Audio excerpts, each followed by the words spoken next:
value in monitoring and increasing our awareness of what potential property may be available without even having any regard to whether we have a need for it or not at this time. Just having that awareness of what is available that we could pursue if there was a need to pursue it. I guess there's no downside to pursuing it. What is unclear to me is what we would do with it if it were available. That's the issue. And I think we have, our job as a board is to develop amenity augmentations. That's one thing that's very clear in terms of common property that's in our bailiwick. But to date, I'm not sure what it is that we would be building or what we would need the area for. So yeah, I guess we could carry on and find out if property is available, but I think the bigger, huger question is what would we do with it if it were available?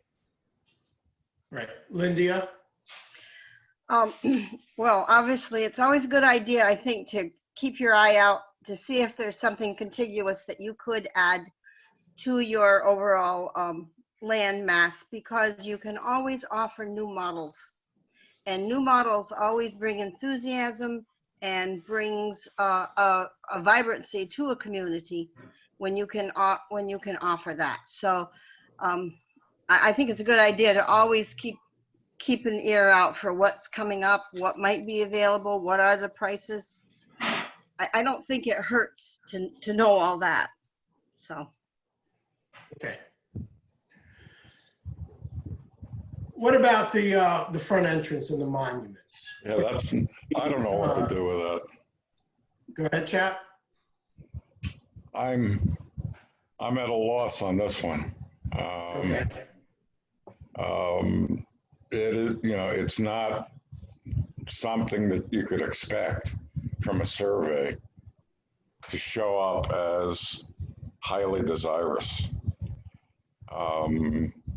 However, I think it continues to be very interesting. I don't know how to deal with this in terms of a strategic plan. I'm going to let Mark talk and then I'll add. I'll say that because we initially engaged the services of the engineering firm to include the monuments in there, one of the only pieces that's missing at this current time for them to move forward on some models and changes to that environment is a $980 survey in order to make sure that we have the proper documentation for the county. Having that would give the engineering firm, Landscape Architects, just FYI, really the only people that work on monument sign entrances, the walls that you see going into new communities or older communities are all under the bailiwick of a landscape architect working for an engineering firm.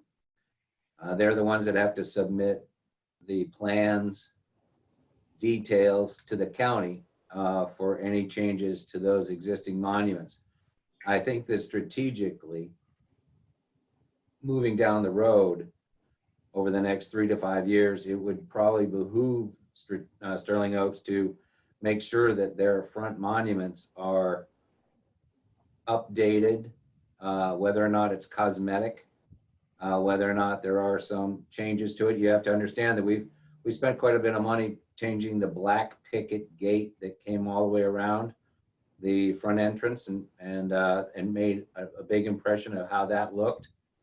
It used to be that white vinyl fencing. That white vinyl crisscross fencing is still in between the columns up and down 41. So there is some changes that could occur in that area.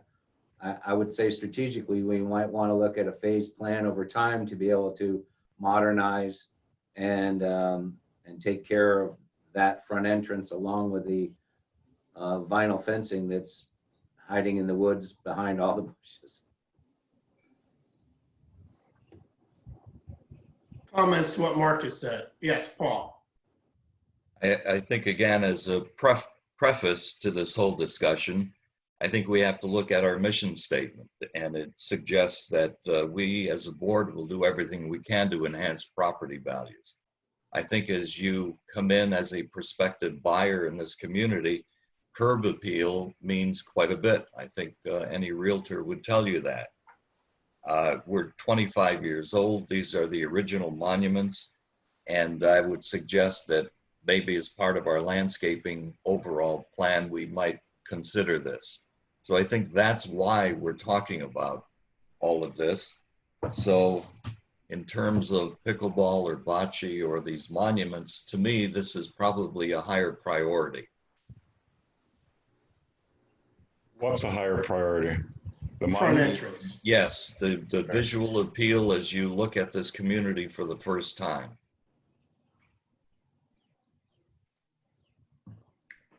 Jack, you're on mute. Jack, you're on mute. To get from point A to point B on all of these activities, you need to put together a flow chart that says, here are the steps, here are the decision points, here are the costs, decide what you want to do. So you can prioritize these things later, but as long as they're a part of this component process of planning and scheduling, you need to agree on the steps to get to a decision point. And then you can prioritize them based upon where you go. So if we create a roadmap for future boards to look at just the strategic plan in terms of a kind of a living document, then that's good. So I don't think we have to decide today for 2023 what's most important, but we can create the steps for pickleball, for bocce, for monuments, for all these things, and then give them some guidance on what we think are the critical factors in making decisions for moving forward. That's an excellent point. And especially when we want this strategic plan to be a living document that goes past the terms of everyone in the meeting today, that becomes even more critical, that we're laying out a blueprint of action steps that can drive future boards in terms of how they conduct themselves to the benefit of the community. So very good point. All right, so for the monuments, we have some of the initial studies already being done. And we know that there are the original front entrance. We know that, as Paul has mentioned, this might be something unlike bocce and pickleball that only a segment of the community participate in. We know that everybody is impacted by the first impression at the front entrance, and especially this curb appeal for potential new buyers might enhance that that area in terms of its importance. That being said, that's not something that we're saying we need to do within the next year, but we still want to move forward in terms of some of the key steps to get to that decision point. Jack. Yeah, and as an example, if you go to the county and you get the plans and they come back and say, you have to, there's a land problem with doing this, or there's an access or an easement problem with doing this, then you'll have information to know what your restrictions and limitations are. So that's why you develop a plan.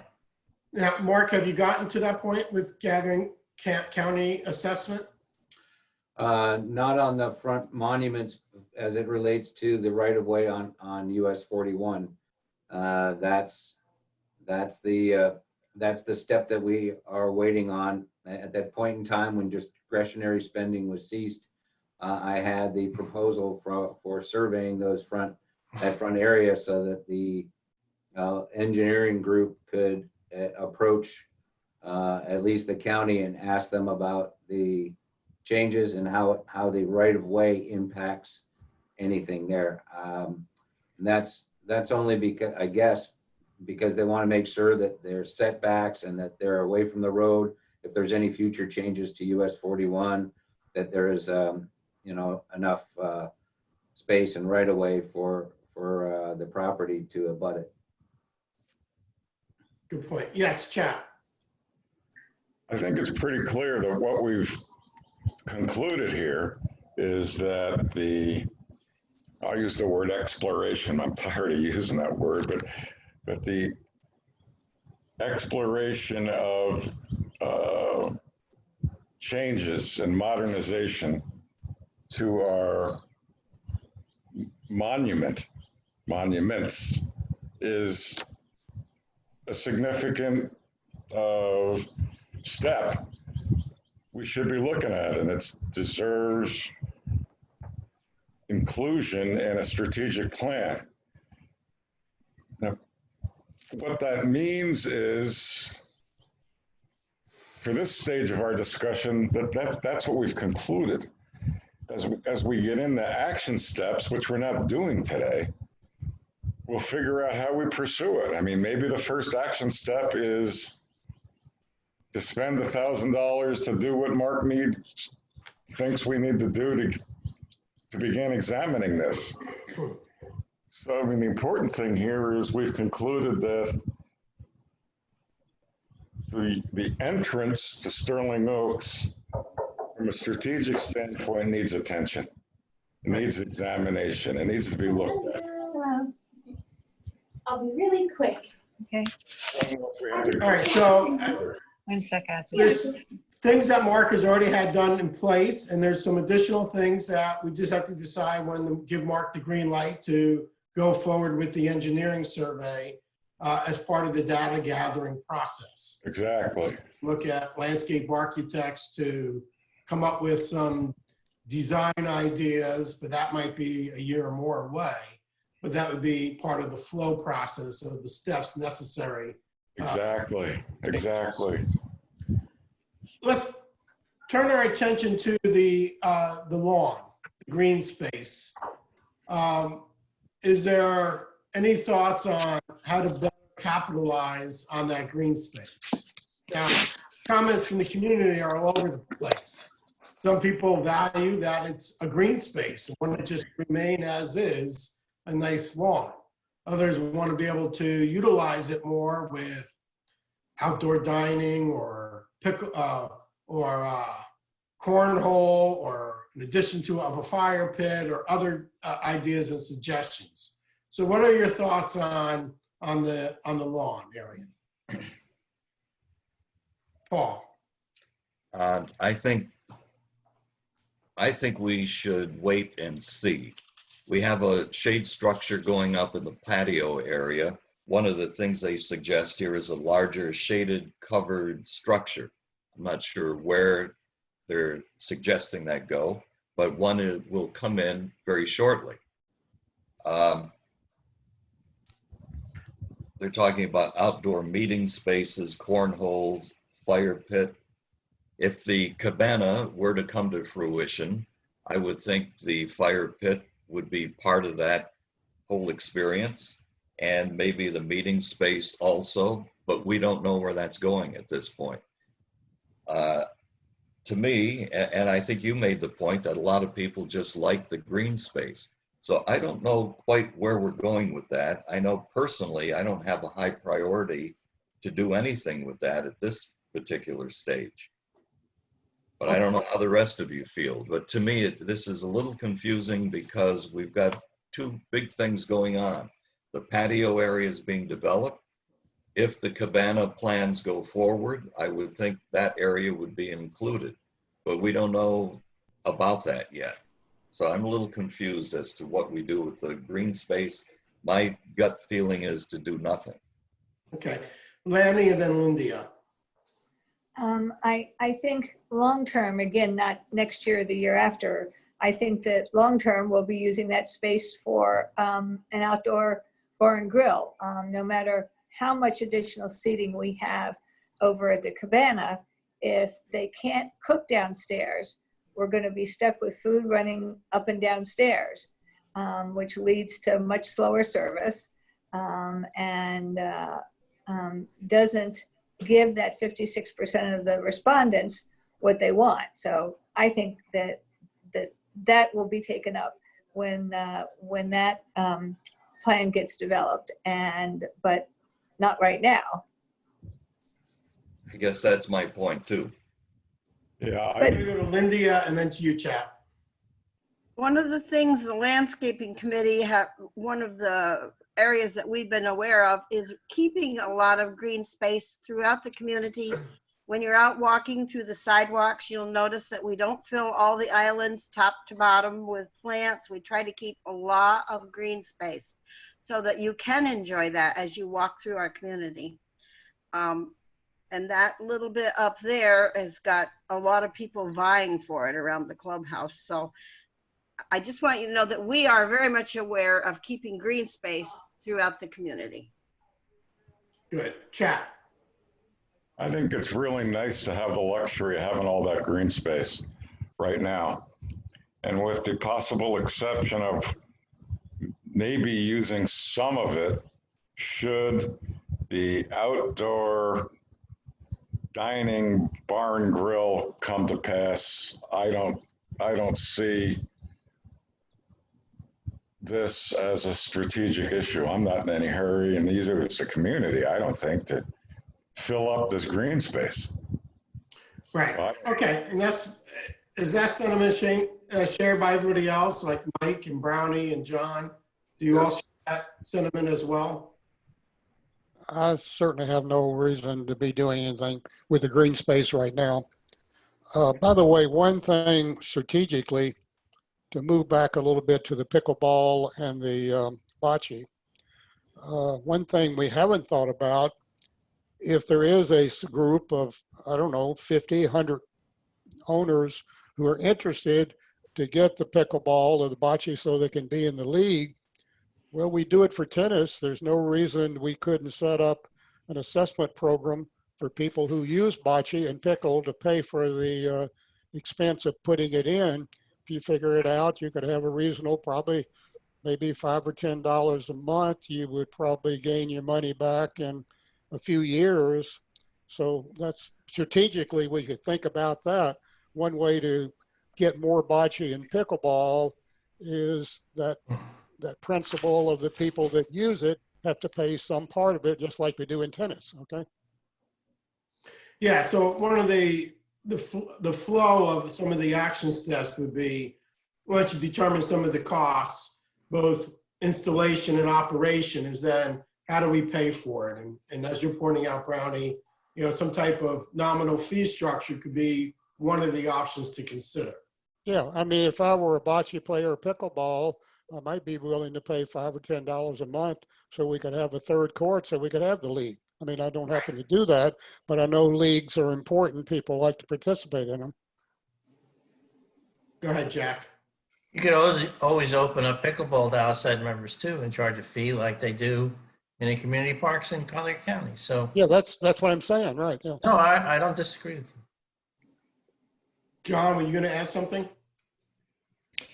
Yeah, as far as the open green space, I agree that we shouldn't be doing anything too drastic right now because,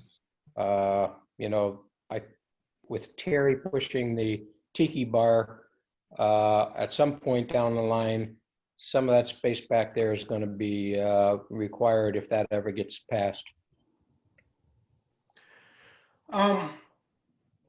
One topic for the green space that has been something that has been an installation for many communities throughout Southwest Florida in the last few years is the addition of fire pits.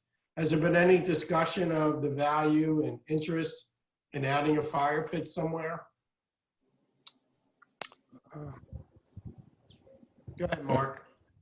I think that on one of the original plans for the outside area that probably included the gathering space for one of the plans for a tiki bar / restaurant expansion down there was a seating area designed to have a gathering space and fire pit in it. So I still have those plans, of course, in my files, and that was one of the considerations of using that space as a part of the expansion of the club at that point in time. However, just for whatever reasons, we haven't, really moved down that road because of the, we don't, no sense in, I guess the sense was that don't do something there now that you're going to want to change in the future. In other words, a master plan for the existing area probably has to have, you know, some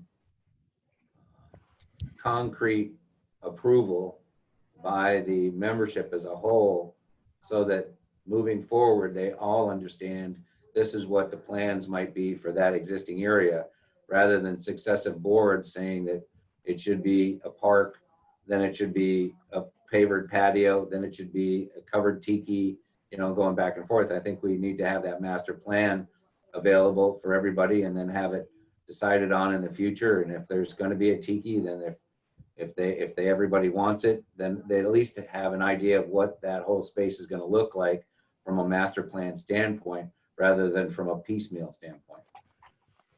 Lanny? I think, yeah, I agree. There has been discussion in the past, but that was always in conjunction with a bar that was open at night. There's no sense having a fire pit when people aren't allowed to bring alcohol and we're not selling it. Good. Who else had the hand? John? Yeah, I would think, you know, if you were considering putting in a fire pit now, you got a problem, because you probably couldn't have a fire built without any supervision around it. And without a tiki bar or whatever, where that would be manned to keep an eye on it, you wouldn't be able to, I don't think you'd be able to use it. Okay, so building on all these comments then, and emphasizing what Marcus just said, that any changes for the lawn should be part of a master plan that may be tied into a future outdoor bar and grill. And we can just leave it at, you know, at that level. You know, go ahead, Lanny. Just because we're talking about the outdoor bar and grill a little bit, I wanted to mention that I remembered after our meeting last week what David Poorman's concern was about having a outdoor bar and grill adjacent to the building, and that is out on the veranda. You'll be looking at the roof, you know, directly, and aesthetically, he indicated that he thought that was a really bad idea, that that extending the veranda so it can be under the veranda had been the initial plan that he developed. And I think that he will keep talking about that. Lindia? I think the most important thing about the green space is that it is absolutely ideally located. You can picture all of the amenities there that we've talked about: the fire pit, the pavers, the outdoor dining, the tiki, the grill, perhaps not a high tiki, but all those little details. But the point is, that is strategically located in our community. So what we do there better be darn good when we do it, because it's the best spot around to service all the activities. Good point. Now, when we're talking about the array of amenities, you know, the biggest and most important amenity is the tennis facilities. Is there anything that needs to be in this strategic plan with regard to tennis?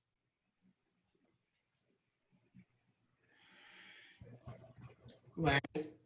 In our previous discussion, we decided to put both the covering court 1 and upgrading the pool in a longer 5 to 10 year parking lot plan, but I don't think there's anything else right now. Well, Lanny, wouldn't you suggest that whole concept of becoming the premier tennis program in Southwest Florida would be part of our strategic plan? Sure, but what are you thinking that we could do other than that shade structure, which the group didn't support doing in 3 to 5 years? I think we just maintain the current profitability of tennis as a strategic priority, because as we look at this current pandemic situation and our financial situation, tennis is the only thing that's making money right now. to the benefit of the entire community. We have income coming in and we are in the black. And in other areas, we are not. So I think that has to be a high priority strategically so that the community understands that this is a positive feature of our community. Sounds good to me. So something along the lines of maintaining the tennis facility as a premier tennis facility within Southwest Florida would be something that we want to have on the strategic. plan. Yes, because the profit we make feed back into our general operating expenses. So we're making money with it and it's benefiting the community. Lindia, I think we had talked about possibly if we ever do the monuments, including something on the monument that indicated that we were a premier tennis facility. I think that Yes. should still be on the table. Yes.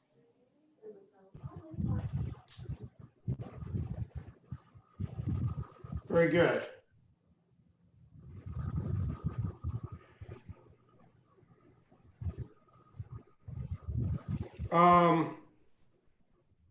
And then do we have anything with regard to the clubhouse itself?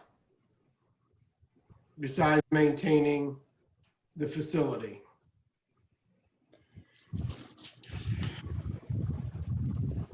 Mark? Well, I think that the clubhouse and the expansion of a possible future tiki bar addition, they're probably gonna have to be joined at the hip. And so at that point in time, there's gonna have to be some discussion as to the ebb and flow and traffic patterns and usage of those specific areas. There's still, I think, the specter, if you want to call it that, the tennis pro shop and its location for use in the future. So I think that those are probably strategic points that need to be investigated over time if and when things change with the amenity usage from a traffic and usage standpoint. So that's I think that's a good point because there's quite a lot of space in that current tennis office area. And we always have concerns about the size of the fitness area too. So I think these are two areas that we might explore down the road.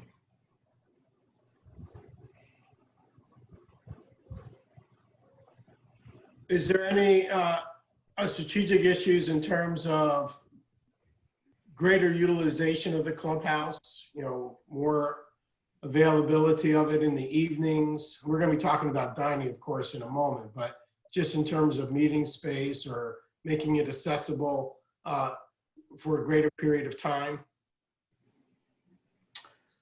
India? I think there's a demand for more usage of the clubhouse for evening activities, whether it be multi-purpose room, mainly multi-purpose room, I would say. Okay. Lanny, you were going to ask something? Yeah, I think the same thing. I think homeowners want it. And it's my understanding that a few men's groups are allowed to use it at night, but no women's groups. And there's a lot of complaints about that. What men groups are using it and what women groups are prohibited? I don't know the exact people. Poker players is my understanding. There's some men's poker groups that meet in the clubhouse at night.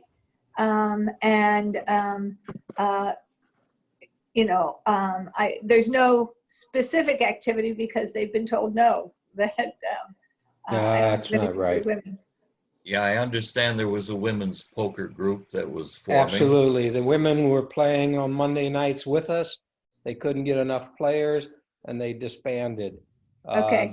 There's nothing saying that they weren't allowed to play. They just couldn't get enough players, so they disbanded. Lindia? Yes, I think the point is that the card players, whether they be men or women, have been allowed to use it. But if I wanted to go up and have a group to practice or something, I might be told no. with the piano, I'm talking about practice singing or have a choir or something. I never have been really, but I do know it's hard to use the multipurpose room at night. So I think it should be open. There should be a schedule of things that, I think the Monday night, and we let the yoga. So we have started to expand it a little bit, but I think it should be known that it could be available for any group who would like to schedule things. I just think it's a waste of not to have that room used. Mark, you've been waiting.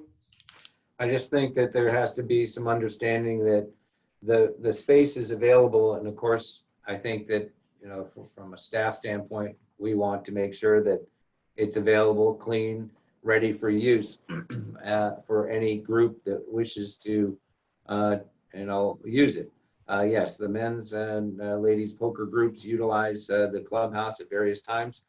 I think that if there was a change that I would suggest for the multi-purpose room, it would be the ability to get in and out of that from an access control standpoint that would allow people to enter possibly from the back door with access control that would be, you know, so that it would be locked to non-users. Other people that would have their cards could come in and utilize that as long as there was a schedule or a calendar that was signed up. You have the daytime is extremely, during season, is very busy. Yes. And nighttime is a different story. It just has to be, if a group is going to use it, put the tables and chairs around, then in the morning, my crew just has to come in and get it ready for whatever's going to be there in the morning for the next usage. So I don't think that there's any issues on our standpoint. It's usually just a matter of scheduling.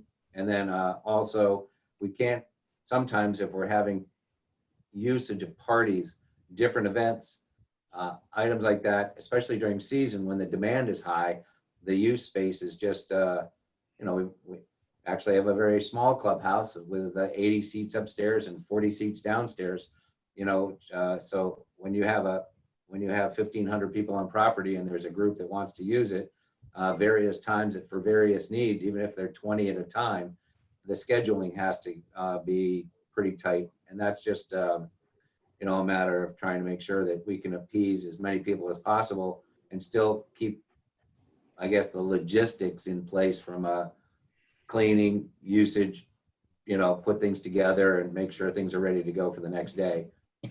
Yeah, and especially with COVID-19, there has to be greater protocols for the transition from one group to another in terms of the cleanliness issue. Jack? Well, I think one of the considerations has to be put on the table is that, you know, are we going to serve alcohol with these community activities in the clubhouse? Is that a viable thing or not? You know, we can use the space, but a lot of people would prefer to have a beer with a poker game and things like that. And we have to consider whether or not that makes sense to do as part of a strategic plan, I think. And cleaning up the facility or making arrangements for people to come to use it is a board decision on a day-to-day basis. The strategic plan really is what amenities would you want to consider offering if you're going to open a clubhouse? Good point. Linda? When our clubhouse was closed for renovations, we utilized Tarpon Cove. They've got a little clubhouse with a pretty nice pool over there and kitchen, little library, bathrooms. And they sign up for the room. You know, it doesn't have to be booked every week, but they sign up for when they want to use it. And we were very careful, and we were expected to leave the room the way we found it, cleaned, so that there was no additional expense. I don't think anybody's ever really requested alcoholic beverages or food or anything. Mostly it's a matter of you're doing something, you're working on something, you're either exercising or you're rehearsing or something like that.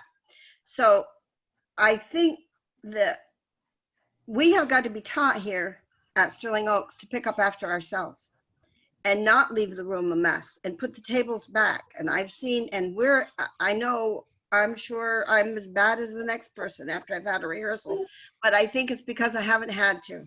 And I think that would be really important in any plan, that if we have additional usage, not at additional expense. Good point. All right, chat. I'm a little confused. Mark, what time does the clubhouse close? My question. It closes at literally different times at different days based on the usage that's going on. If it's a dinner night or an activity night, or if there's girls' night out, then it can be 8, 9, 10 o'clock at night. If it's a date that there's nothing going on upstairs in the clubhouse, then it usually closes at 5 o'clock when the office is closed. However, the fitness center is open till 10 o'clock at night.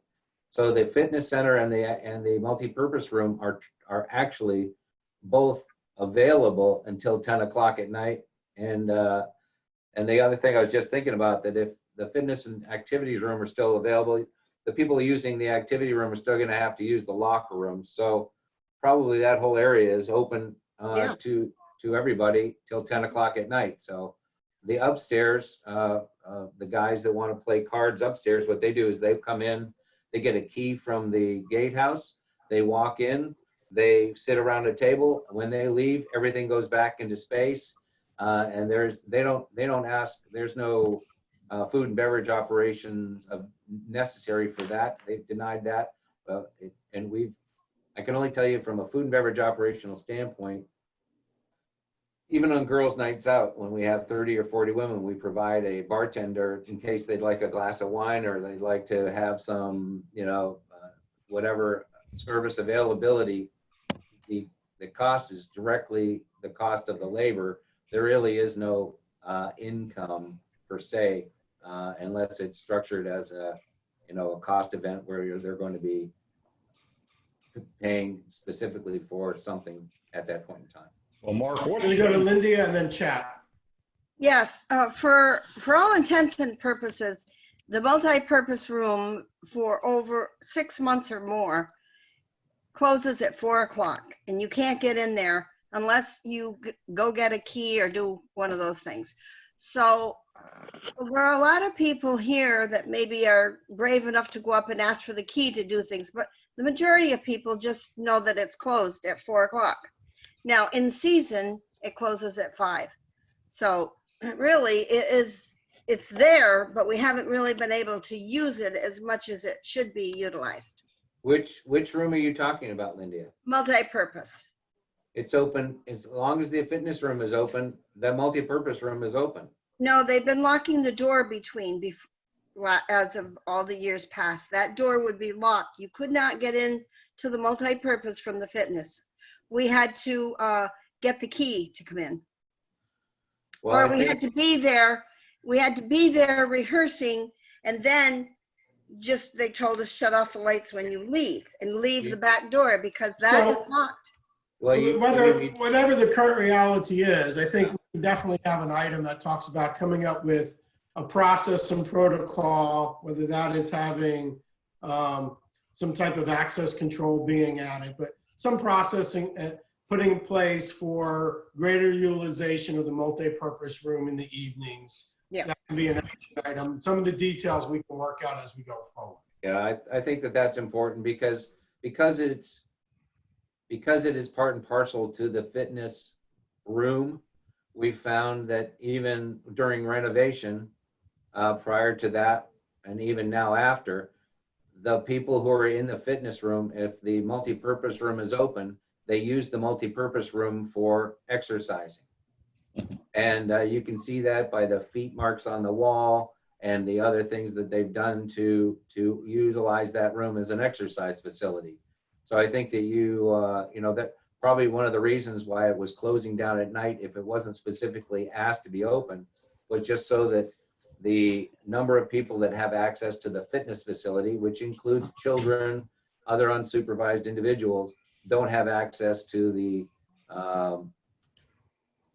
all of that stuff that's inside of that multi-purpose room, which has TV, pianos, books, artwork, other items in there that probably need to remain a little bit supervised at times, not completely left alone. Okay. Chap, and then we'll move on. Yeah, Jerry, I think you put your finger on it. Seems to me the issue here is, I think we all concur that increasing the availability of the multi-purpose room for after-hours use is a worthwhile strategic objective. Agreed. And how we go about doing that, we'll figure it out. I mean, when we get to action steps, we'll figure it out. Sounds good. Now, because we're talking about the clubhouse, let's move our attention to strategic issue 6.0, which is dining and events modification. We can see from the survey that 61% supported expanding the days and hours of clubhouse dining in season, which is 15% not supporting that. So some people probably voted or marked down the survey for wanting greater hours without realizing that there's corresponding greater costs associated with that would impact their dues. But with regard to dining, what are some of the thoughts that you have with regard to enhancements that are needed in the dining process? That could be everything from the hours of the bar to the days and evenings that are open. Go ahead, Mark. Well, I know that one of the key components that we are going to try to really have to focus on and strategically is the, I guess, the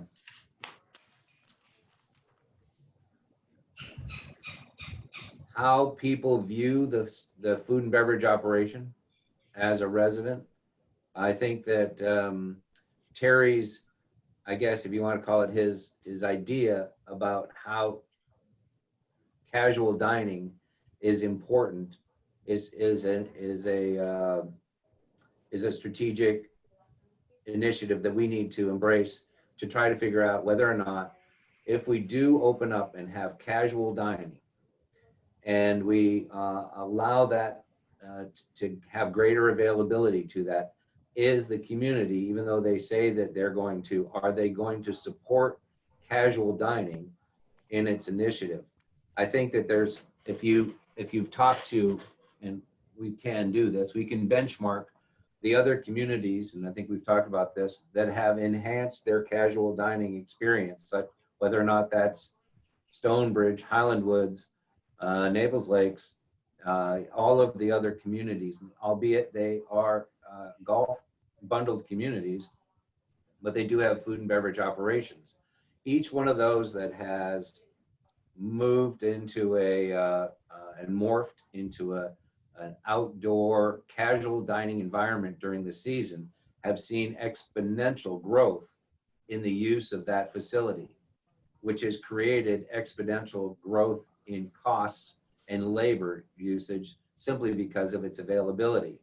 So I think that we have to be strategically cautious in understanding how do we move forward to allow the community to at least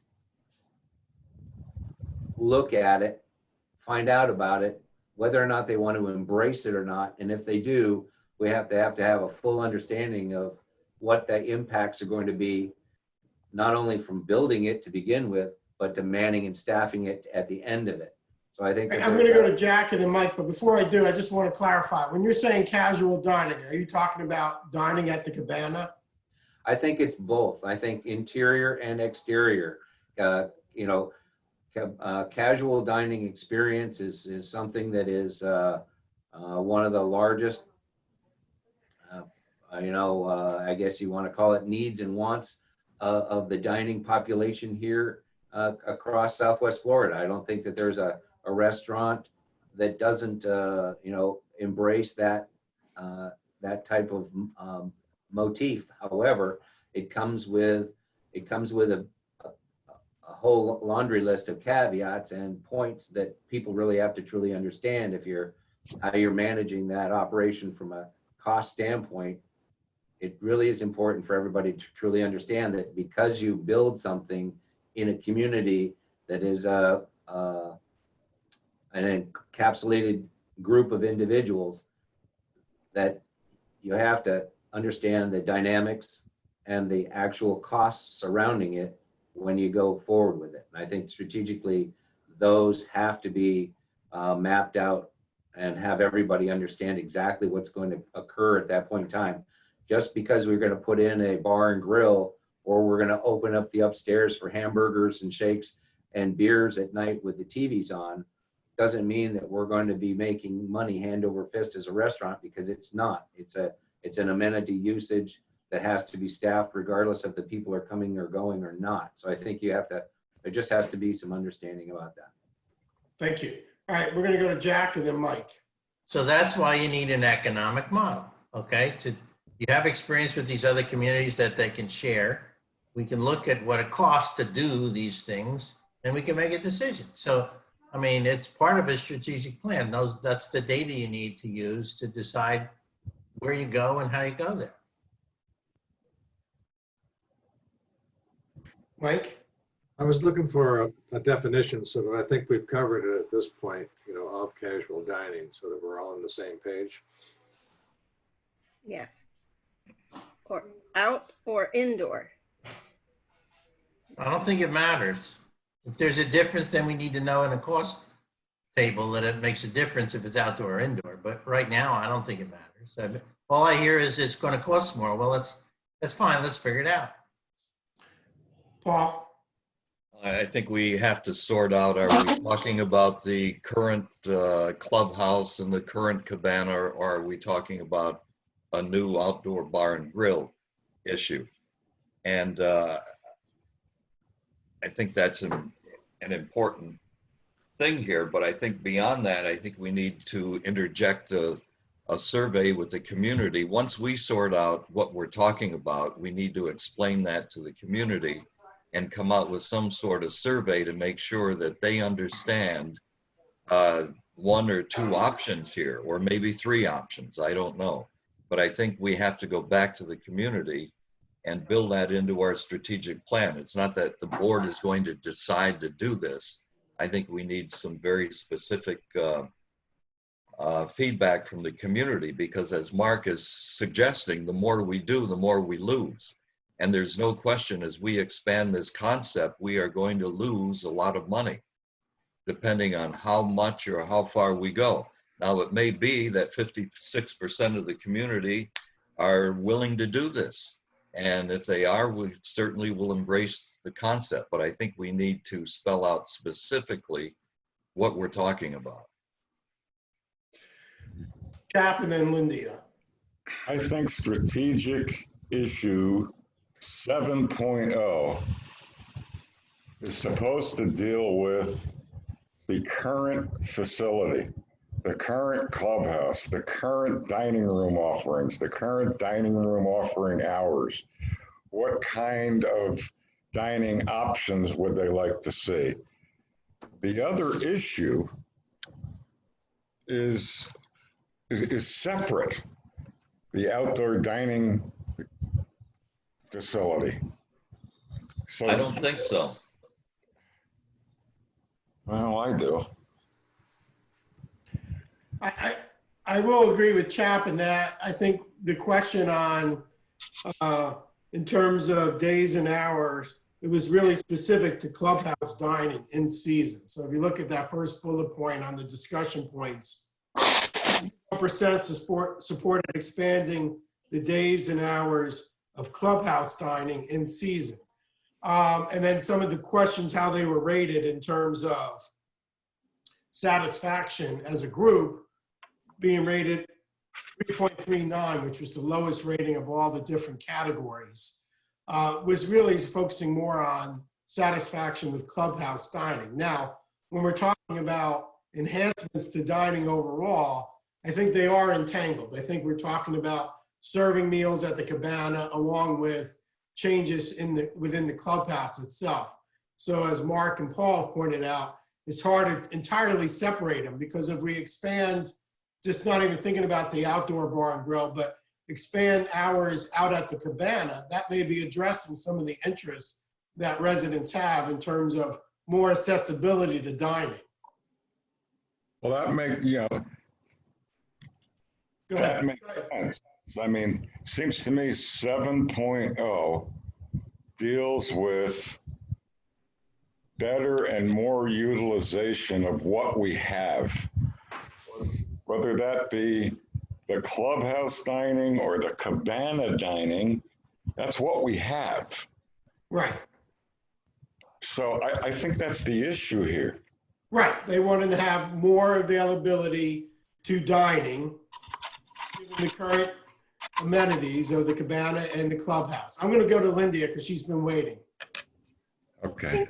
I think a fourth component should be something, a lot of people would like to just have the bar open so that they could go up and watch a ball game on Monday night. If we ever have ball games again on Monday night football or whatever.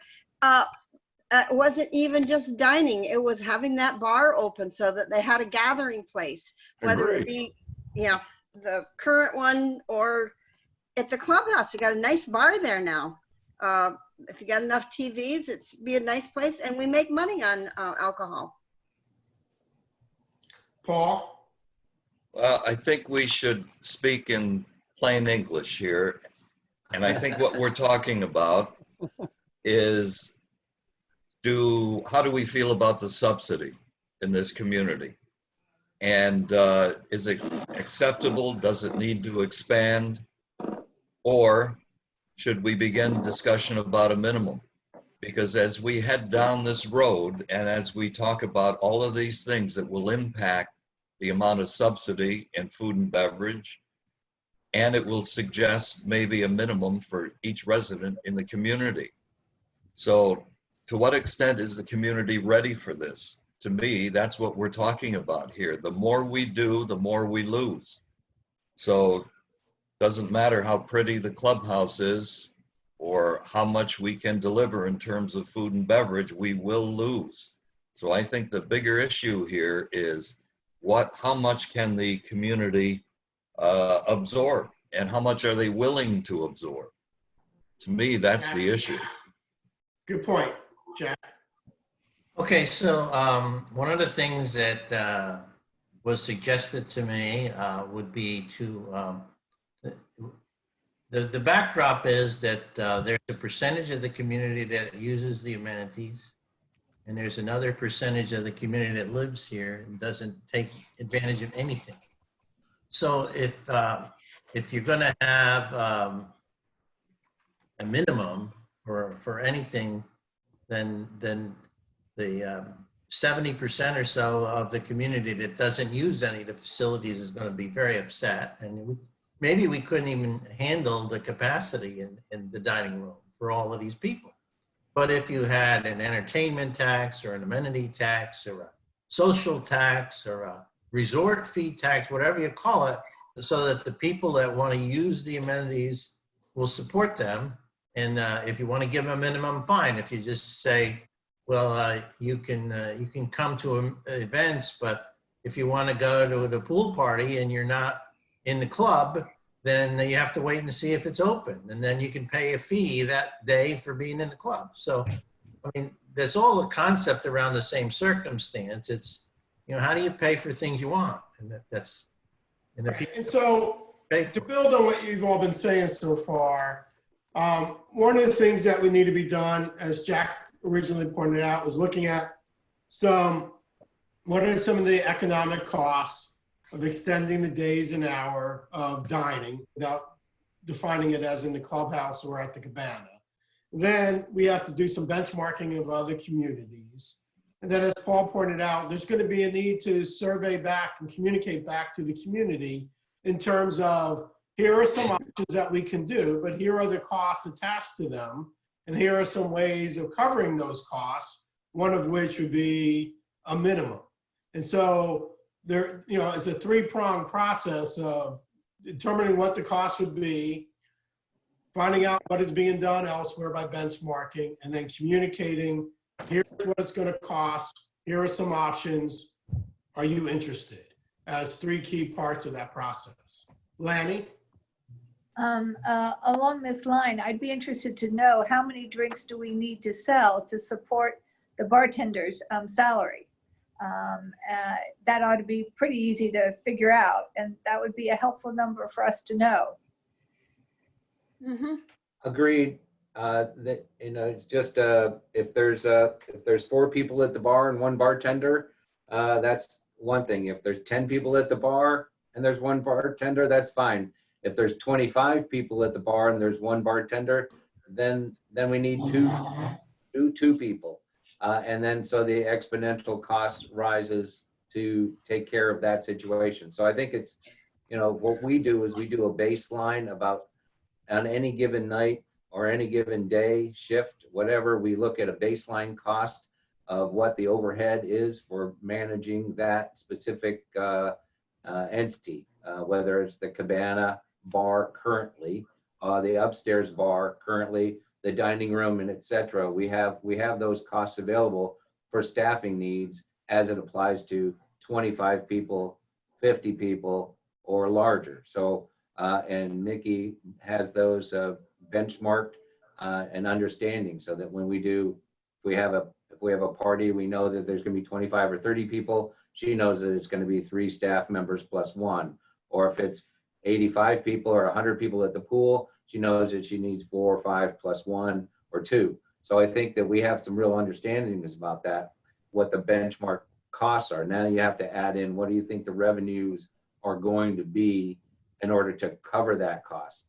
So that determines, in our world, are we going to open up on a Monday night when we know that historically, regardless, we know that people are not going to be coming to the club day after day after day after day, because you don't go to the same restaurant even when it's open 5 nights a week. You might go once a week, or you might go once every other week, or once every 30 days. Same within here. So we say on Monday nights, we're going to close because it's not profitable in any sense of the word for us to staff and man an enterprise for the X dollars, thinking we're going to make money on it. We try to maximize the availability and try to push it so that enough people can be there to help offset some of the costs that are there. That's why we do the pool parties, the happy hours, and try to make it as pushed together as possible. And that's part of our budgetary planning process. I think that as we move forward strategically, if we are looking to expand dining room hours and operations, having the bar open for TV and football, and of course, I like watching the Chiefs, but the Packers might be on, or we don't have a sports bar yet that would allow the multifaceted individuals within the community that are from the various demographic areas to be able to enjoy those things, unless we had more of the Tiki Bar Sports Arena with the 7 TVs. And then we could do stuff like that to really encourage more of the demographic usage for these availabilities. I think that we have to really understand what we're up against to try to move that rock. I think that this year you're going to see, if COVID-19 subsides, that if we can get into the fall, Nicole and her group are really looking to enhance and expand some of the casual dining experiences throughout the at the bar and the pool and upstairs, and also having some expanded dinner nights along with that. So we look forward to moving that down the road. Good, thank you, Mark. All right, so we talked about some of the preliminary steps for both dining and bar utilization and what's needed for those changes to go forward. In an earlier session last week when we were talking about renters, we also were talking about reservations. And so is there agreement that there needs to be a change in the reservation policy to give priority to members versus guests? Yes. Mark?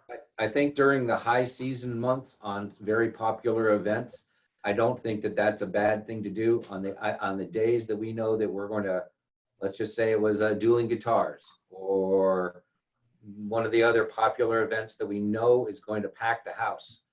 We definitely, in my opinion, could put 2-week reservations for all members, and then 1 week, if there's still availability after that first week, if your guests want to add your guests, that we should go ahead and allow that as well. That with that on the day-to-day normal stuff, whether it's lunches or dinners, that may not come into fruition. But I do think that on these St. Patrick's Day, some of the big boys that we know sell out instantaneously, within 72 hours, that guests may be put on the back burner for 1 week. That's just my opinion. Lindia. I think for some of the events, like where they're member paid, like our big party we had, there should be probably no guests or a $10 surcharge per guest or something. I think when we're having something like that, the residents only, probably. Or a surcharge of some sort for if you're not. Well, as Mark's pointed out, if priority a week in advance is given to members, then very likely guests, there won't be any opportunity for guests because it'll be sold out before guests even have a chance. Well, some of those parties are outdoor and they can take 300. So I just think anything that's subsidized by our residents should be for the residents. Yeah. Okay. I agree. Paul? I agree. I agree with that last comment. I would suggest that we reduce the time to maybe 3 days before the event, because as we know, many people will sign up at the last minute. So if we allow 1 week period for guests, guests will get in there and will still suffer the same concern that residents couldn't get in because they were filled. Other people go to the event, they'll see guests, and we're right back where we started from. So I think we curtail the amount of time to maybe 3 days rather than a week. John? Yeah, one question. Is the non-resident tennis members considered guests? I No. don't believe so. That's why we were using the word members as opposed to residents. The only thing about the non-resident tennis members, if I,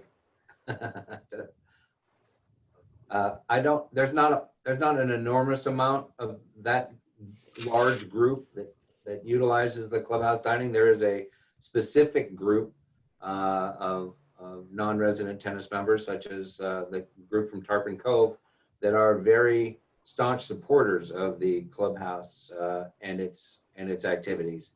But if you look at 200 non-resident memberships, I would say it's a very small percentage that really utilize the clubhouse facility for its activities and dining. The only thing that we know and is that when the membership fee is paid to tennis for non-resident tennis memberships, it goes solely to manage the tennis operations. It does not impact or do anything to the subsidy of the general population residents for the use of the clubhouse. And oddly, one could say that the non-resident tennis memberships may, if utilized in their entire capacity, that they would actually cost you folks, residents, more money to manage the operations because of their use. That hasn't occurred, and they really are, I think, a non-factor at this time, except for a support system to utilize the amenities. Thank you. Brownie? Mark, one thing I would like, we've spent a lot of time talking about this. In a given year, and I know this year was maybe not representative, but could you tell me specifically how many events we're sold out and we have this issue? My feeling is we ought to welcome guests, because no matter what you say, we're going to, when you do put an event on, pay a band, have the fixed over costs, having a greater number does help with that one event. So how many times did this really come up in a typical year? I mean, be specific. Valentine, St. Patrick, how many? Five, six, maybe 5 or 6 times in the season when we have a major event. That's probably about the number. But I mean, I know we have 6 major events, but does that happen at all of them? That we really have people that aren't able to come? Yes. Absolutely. Okay. Then, Lindy and Paul are specific to knowledge of that. Yep. Because they waited too long to make the Because reservation. we couldn't. but to me, it's not strategic then. What people have said, for those 6 events that we know are popular, we ought to restrict the guests to the 3 days. But any other dinners all the rest of the year, we should welcome anyone that wants to come. I agree with you. Right. And let you manage that, okay? And I'm not sure we're overworking it. Lanny. Just another question for Mark. I know that the tippet rate is higher for guests. Have we ever considered higher meal costs for guests? No, So the that tip they're rate's not- the same. It's 20% for them as well as it is for the residents. There's no change in that. We approved that last year. It's 20% straight across. If you are a outside a private party, such as a wedding or other function like that, that's 22%, but not for guests that are Oh, joining okay. you. I thought it was. Okay, but have we considered, because of the fact that homeowners are subsidizing meals every time a guest has them, shouldn't we consider taking that subsidy away by adding more to their charge? I don't know. If I go to dinner with my friends at the restaurant and they're my guests, and I can understand, but I would say that that's boy. Okay, It gets messy. Yeah. okay, I don't know how you'd have 2 prices for every meal. Hamburger is $15 for you, but it's 20 for your guests. Either your guest is not going to want to pay or you're not. So I don't know how that works. Some of the items under this heading were more operational in nature, but it's just worth mentioning some of them, such as some children-oriented events, welcome back and departure parties, more events for younger age residents, expand the speaker series, expands special events. Those are all things that were coming up in the survey, but not necessarily strategic in nature. One other suggestion was to have club organized excursions. Taking a bus to an event at Artist Naples, if we're ever having any large gatherings again in the future. But, is there any thoughts with regard to having club organized excursions? Linda? So we scheduled them at the activities meeting. We had a trip last year that we had scheduled over to Hollandale in the Miami area. We were going to go for a day. We had to cancel. There weren't enough people. 2 or 3 times we have had to cancel those events due to lack of numbers. Now,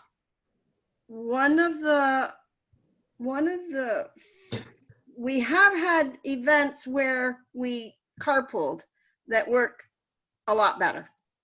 But the bigger events, I think, other than the Christmas tours, the trolley tours for the Christmas lights, those were always filled. But the place we used to go isn't even in existence anymore. So we've even tried for the Barbara Mann, and we couldn't get enough to do that. So we actually have tried. Okay, then there's no need to stay on that topic. Is there anything else with dining and event modifications that we haven't talked about yet? Paul? Just want to get back to Brownie's point.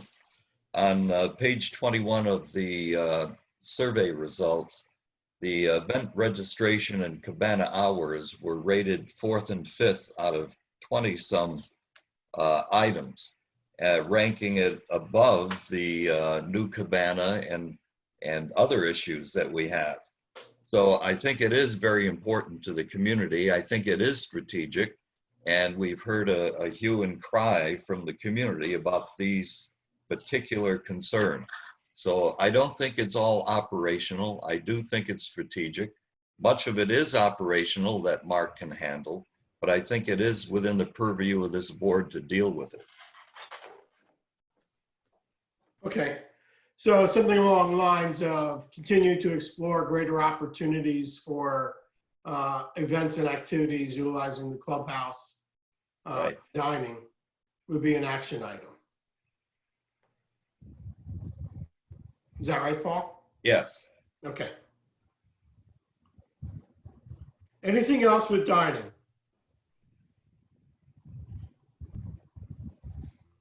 All right, let's turn our attention to irrigation then.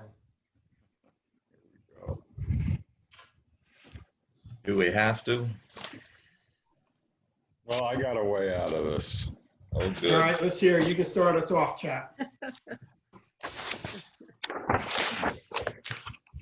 We need to do two things.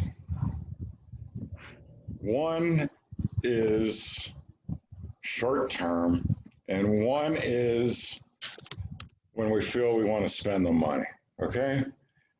In the short term, I've said this 2 times now, maybe 3. And Mark is aware of this, and I think he's going to do something about it.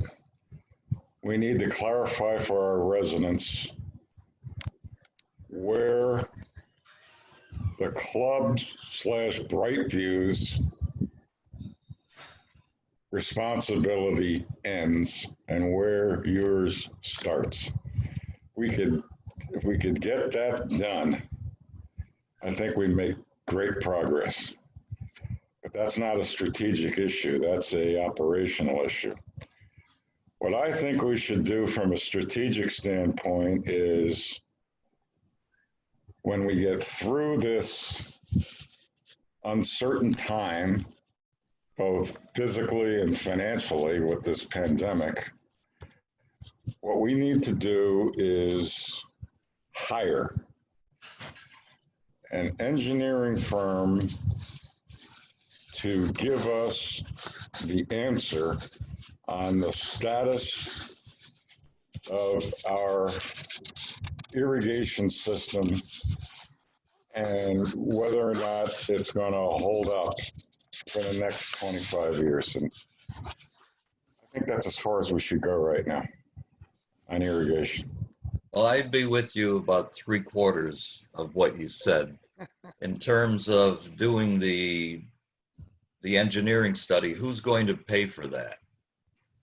I mean, getting back to my original points, I don't think we have a problem in the condos or the coach homes. We have over half the population of the community living in the coach home and condo areas. So we don't see a problem. So who's going to pay for that study is the question. Is it an HOA concern or is it not? But the condo and, now Mark, you tell me if I'm out to lunch on this, the condo and coach home doesn't have a separate irrigation system. It's the same underground piping system that supplies the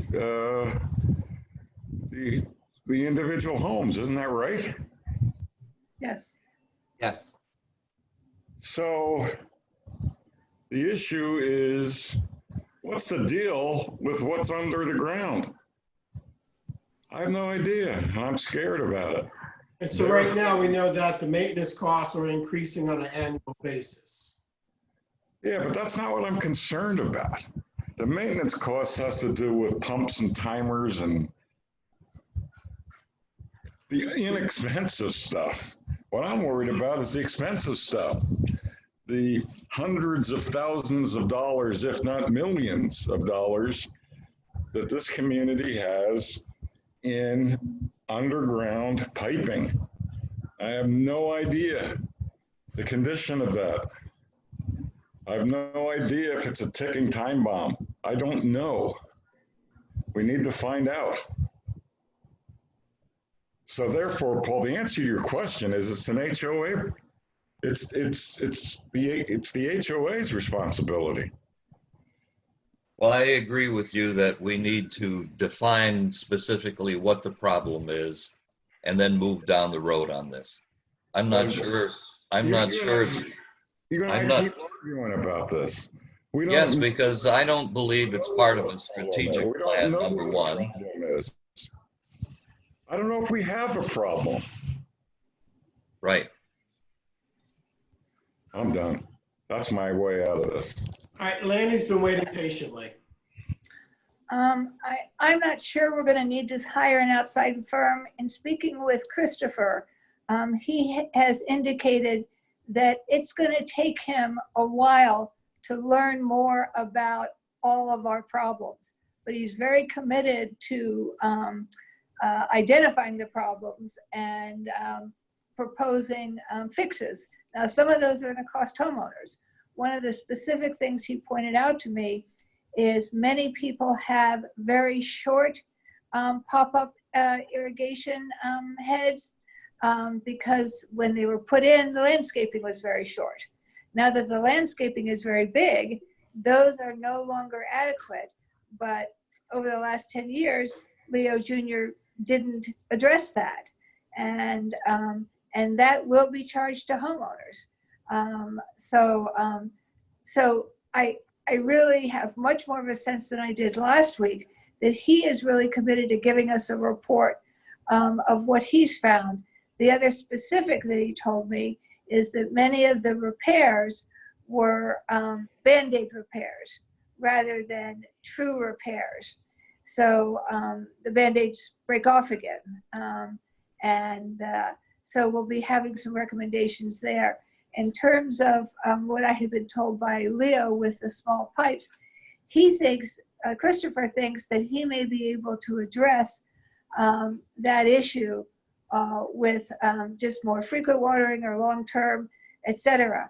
As I pointed out in my email, and Brownie, I know you know, a huge problem for him right now is grass dying in Sanctuary Point because the homeowners don't want it being watered. Our ASC rules indicate that homeowners are not allowed to fiddle with their timers. And so one issue that we have to deal with as a board is, are we going to want the ASC to levy fines on these people? I know it's been talked about many times in the past, and maybe once or twice it was, but not aggressively. But so I think there are a lot of things. And as I said, if you don't want it to be a separate category, Paul, it can be under landscaping, just as long as we make progress on what needs to be done. And education is one part of it that he indicated, Chap, that he wants to work on also. And as I mentioned, he wants to work with someone in each neighborhood so that he can help, so that these point people, which are probably going to be us, can help educate families in that neighborhood. I'll go to Brownie and then back to you, Chat. Okay. Big issue with Sanctuary Point. I've lived here 12 years. I've always set my own timer and intend to keep doing it. I keep my yard green. I turn it off when we get rain 3 or 4 days during the system. I don't think the irrigation company is going to have the manpower to really force that. Now, when they came in here, their man went around and changed all the timers in Sanctuary Point. I know very specifically, I've talked to several owners. I know my own case because I follow it very closely. My bill has gone up $40 a month. Why? I've been using 12 years. I water twice a week with a certain amount of time. They came in and changed it to 3 days a week, which actually Collier County discourages Matter of fact, when I first moved here, it was restricted. You can only do twice a week. On top of that, they also increased the time quite a bit. Basically, the bottom line is they're watering my yard, or tried to water my yard, 150% more than I've been doing for the last 12 years, which was keeping my yard green. That amounts to, if I went to their system of 3 times a week and they come in and they don't change it and touch it when it's raining and really manage it, I figure I would pay about $1,200 a year or more because of what our new landscaper has done. Now, if you want to get a rebellion, and I've had several notes from other owners. Now, there are owners that unfortunately in Sanctuary Point, particularly they're not here, that turn it off to save the money. That's a different issue. If they're not here, I think the landscaper should take the responsibility, but again, not go overboard. Now, on top of that, to go further, I've noticed that even in the common area where I walk my dog every morning, they've now gone to longer periods and more watering. So, Paul, I know you're concerned about the lakes being low and marked. Well, it's not very smart right now to suddenly up our landscape to, again, I'm assuming probably at least 100% more watering than the Leo did, when by and large, I thought most of the green areas were okay under Leo. So I think there's an issue here. Basically, I see this new landscaping company going to longer times, 3 times a week versus shorter times, twice a week, not only affecting Sanctuary Point, also affecting the whole area as far as their usage of water from the lakes. So we need to sit down and the landscaping company shouldn't be making that decision. Okay. Okay. I've contacted Chris, and I think Lanny has talked about this as well. I've contacted Chris, the owner of the company, and everybody else. I told them that we have to monitor and take care of the times in Sanctuary Point and Deer Creek and to minimize those. And I've sent that email off to them. I've also talked to the irrigation specialist about managing the lakes, and Alan and I have talked to them about the usage, because we have to report the water usage to South Florida Water Management District. So yes, I've put the hammer down on those guys and told them that they need to understand who we are and what we are, and that they can't just use what they do everywhere else at other properties here, that this has to be specifically looked at and managed properly. So I think that I agree with you, Brownie, that they came in and they thought they were doing the right thing, but I think they were doing it because they thought that they were doing it like they would at any other property in town that they may have as another homeowners association. So, and I think it's time that, they really have to work for us, and I've sent that information on to them, and I hope that they respond, and I'll find out. I've got a meeting with landscaping committee tomorrow, and I think one of those, that's going to come up as well. We should be able to go back to the table with Brightview to manage their operations. John, then I'll go to you, Chap. Yeah, hey, Mark, I hope they take a look at Wildcat too, because a lot of the lawns get burned up. And specifically, if they want to take a look at mine, it's really in terrible shape. And so if they're going to be taking a look at how much water is being used and how long and so on and so forth, they might want to take a look at Wildcat, because they constantly get burned out. Well, we know that Wildcat has some very serious problems with its the zones, the timers, and what is going on in there. And they're trying to work on all that, but they found that Wildcat has got some very serious problems with its amount of homes that are on each zone. You may be on a situation where when the water turns on, you and 7 of your neighbors may all be getting water at the same time, which diminishes the amount of pressure. Yet down the street, the lawn looks great, and that's because when they turn on that time at 6:30 a.m. or whatever it is, there's only 2 houses on it, so there's plenty of pressure. They don't understand why Leo's set up those zones, but as we're finding out that there was a lot of band-aided, let's just get something done immediately. So that's what they're looking into now to make sure that everybody, but strategically, if we're part of this session here, moving forward, I think that these are items from irrigation standpoint. I think Chap's question about where are we with the quality and the subsurface integrity of the, let's just call it the main system.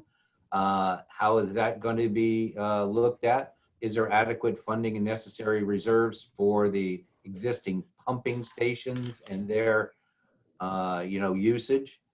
Is there any feasibility, or is there any understanding of what could be done in the future to assist Sanctuary Point and Deer Creek in their usage?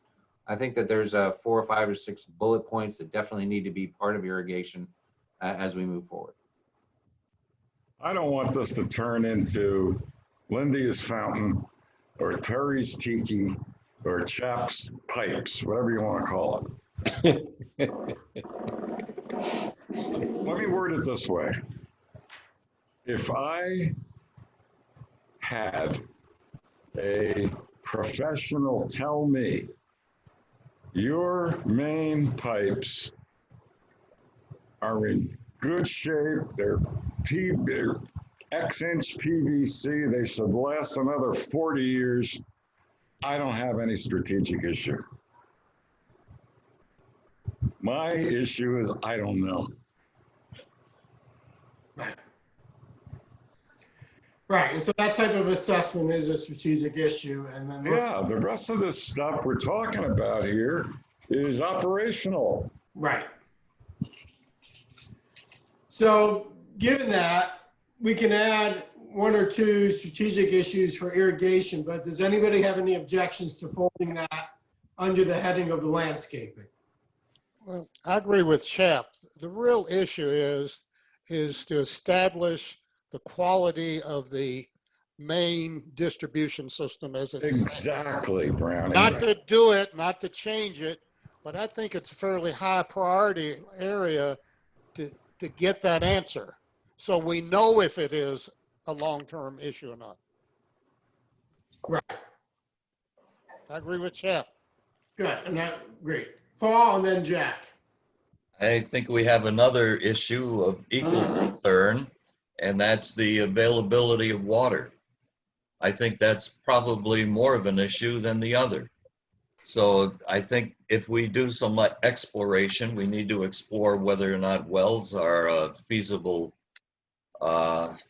source of additional water.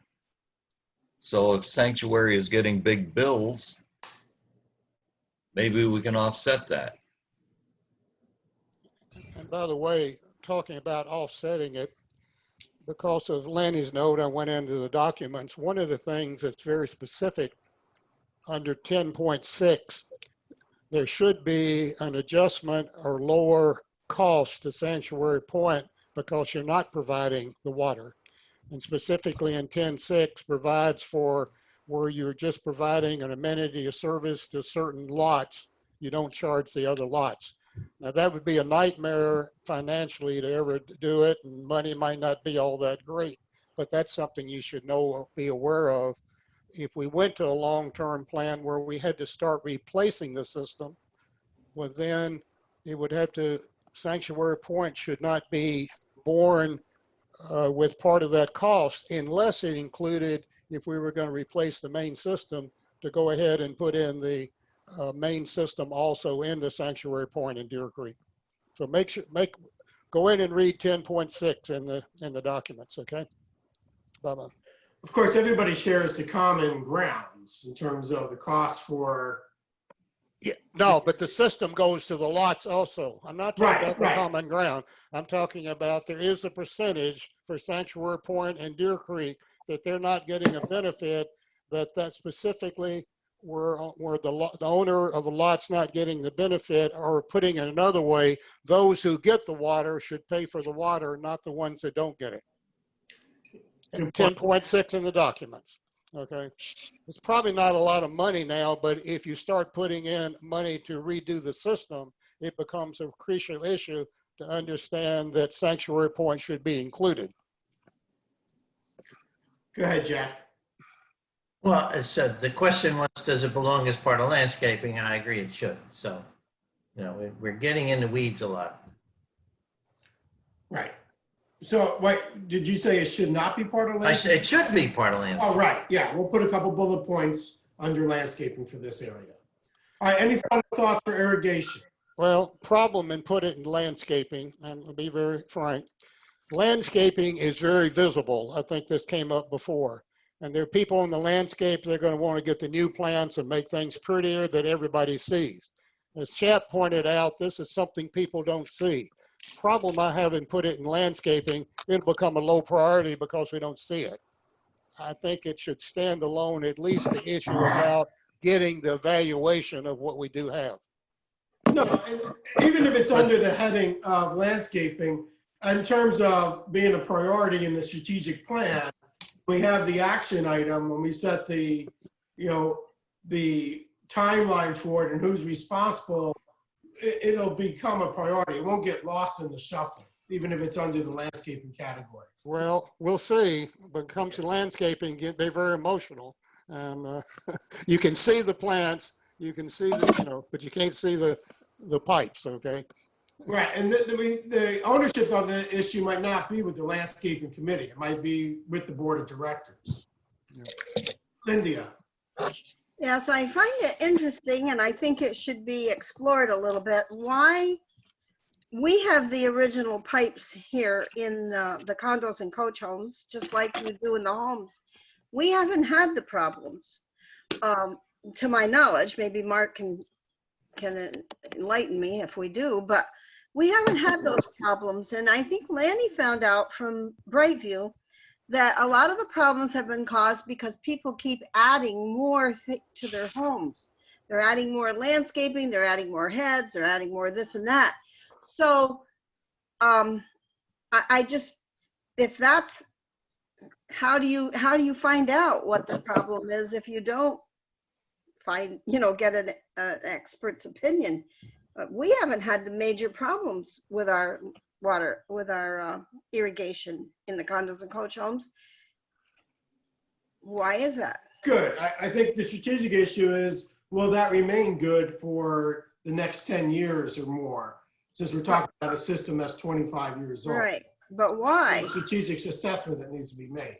Well, the condominiums, landscaping as a whole are, I think, a little more dictated by the individual associations and the Right. amount of space that can be actually landscaped. So therefore, the amount of irrigation, if you want to call it infrastructure, probably remains fairly static in the condominiums. And it really hasn't had to change that much. Whereas you've had multiple owners over periods of time, or you've had a same owner over a period of time that has either changed their landscaping, or maybe they haven't done anything to it except for that it's gotten 25 years older. And which Lanny said, if you had a shrubbery or a tree that was in your backyard 20 years ago, it's over the top of your house now, and no idea how that's affecting some of the irrigation issues that are in your lot. Or they have a new homeowner and they decided to rip out the irrigation and put in a different motif in the backyard, or put in a pool or landscaping. All of that has changed that dynamic. Whereas And at that the was my, condos have stayed. and I relatively- understand that, and I understood that. That was my point. We've created this. The homeowner has created this situation. To some degree. Well, I think there's very few homeowners who have added irrigation outlets. I don't know of any myself. I never have. I mean, there are a few, I'm sure, but Yeah. I suspect it's a handful. Quite a few. Okay, Chap, Lindy, I would like, we come out with these non-data. I'd like for someone to give me the list. Theoretically, if owners have done that, it should have been planned by the architectural committee. It would have been a fairly major project. So maybe we could look up and see how many homeowners have added irrigation. I don't know of many. There could be a few, put in a pool, change something, but the lots are pretty much the same size. originally there's a certain number of heads. I don't know why an owner would, if they put in a new plant, would necessarily have put in much irrigation. So I challenge that that's a problem, that homeowners have put in additional heads. Do you know of any, Mark? Yes, there's quite a few, especially in the sanctuary area where we were having problems. I know of several houses along there that have added different bubblers, different heads, different sprayers at the request of Leo Juniors. And that's one of the things that I was working with Leo Juniors was, you know, the house, two houses are on the same timer. When the water comes on, one house gets all this water, and they complain because the other house that has the new heads, the multiple setups, didn't get the water because the pressure had dropped. So I'd asked him. Sanctuary Point is not even part of an issue, because Sanctuary Point pays for their own water and you're not on the system. So that's not a good example. So I'll come back Randy, to I have no idea about, I just know that Sanctuary Point probably is not as quite as much because people pay for their own water. So therefore they're conserving that situation. I can just tell you throughout the rest of the community, and even in Willow Bend, Deer Creek, I'm not in Deer Creek, but Willow Bend and Manatee and Tavernier and Wildcat, there has been changes to the irrigation system over a period of time that have created, let's just say, issues. Again, I would like specific examples, okay? I mean, we can talk in generalities. What difference does it make at this Why are we point? doing this now? The difference it makes is, Landy's saying is the problem is homeowners have put in extra irrigation. I don't think that's a problem. I don't think that's happening. What's that got to do with what we're talking about? It doesn't have anything effect on you. It doesn't have any effect on anything. It's not a cost. If the homeowners want to do that, it's their cost to handle it. It doesn't create any difference in Sanctuary Point's water flow. I'm not talking Sanctuary Point. I'm talking as a board member. I'm talking about our irrigation system. Okay, yeah, so to the point that if homeowners that are connected to the system made changes that could impact the rest of the system, we need to have some knowledge of that. Yeah, and I don't have any knowledge of homeowners And that have done that. that'd be up for the irrigation technicians to tell us what's Right. going on and how to manage that flow. All right. So at this point, we've covered all of the strategic areas, and we've come up with a pretty comprehensive list of action items. And we've enumerated those action steps. What's left to be done is to determine some level of prioritization in terms of a time frame to accomplish the action items and to identify who's going to be responsible. So by Friday of this week, I will be sending out the updated strategic plan. We're going to meet again next Wednesday, and our agenda next Wednesday is to review each of the action items and to agree on what is the time frame and who would be the parties responsible to make sure they are accomplished. Now, in terms of time frame, we don't have to get overly specific. I'm going to suggest, and I'll send this out in the email, that you just identify within 1 year, within 2 years, 3 to 4 years, or 5+ years. And then we'll see how much we agree and discuss that next Wednesday. Now, next Wednesday, the other agenda item is to refresh the current vision and mission statement. And I'll be sending out a little bit of information on that with the updated strategic plan on Friday. So you'll have the homework assignment of coming to the meeting next Wednesday with your thoughts on timeframes and who are the parties responsible and ideas for any changes to the vision and mission statement. So that'll be our agenda for next Wednesday. Okay. Hopefully that will be our last meeting for the strategic plan, depending on our progress in accomplishing that next Wednesday. I have an issue there. I know we have this next Wednesday. Based on my experience so far, we get this data so late and there's so much of it, I don't find I have time to look at it. My problem, my fault. So it's not all We'll have your it out fault. to you Friday morning. No. I don't think it's all your fault, Mark. I mean, Jerry's got a lot of work to do and it takes time. I'm just wondering if we should maybe make that meeting in 2 weeks instead of 1 and get that out in a week so we have maybe a week to look at it, not 24 or 48 hours. And it's happened even if you get it out a day or two early, that's not much time to go through all of that. and particularly now that we have all of these details. Paul? Or putting it another way, I'd like to get it no later than Sunday, certainly, and to have 2 or 3 days to look at it. Is that possible? Yeah, I was planning on Friday of this week. Okay, then Mark, try to get it from Jerry and get it out to us before the weekend then. I will do that. Jerry, just put a big red star there. so that Because I found every time I come into the meeting, I haven't had time to look at it. I Okay, hear. Yeah, for this next meeting, we do want you to have some lead time. So that's why I was saying Friday morning. yeah, and that's what my concern, it'll take more lead time this time. Right. And I got a hard stop. I'm gonna have to leave. Okay, Paul? I guess we're okay. I was going to suggest that we move forward. I think our pace is good, and I'd like to have a resolution, and I think Wednesday's a good date. Okay. Now, before we leave, I just want to thank Lanny for being with us for the 2 hours. Really appreciate going above and beyond. So thank you, Lanny. Yes, Certainly. and we're going to report all of that to Terry Kraft, who couldn't make it. Get well soon. Thank you.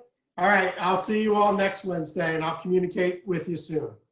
Very good. Good All job, right. Terry. Take care, Bye. folks. All right, bye.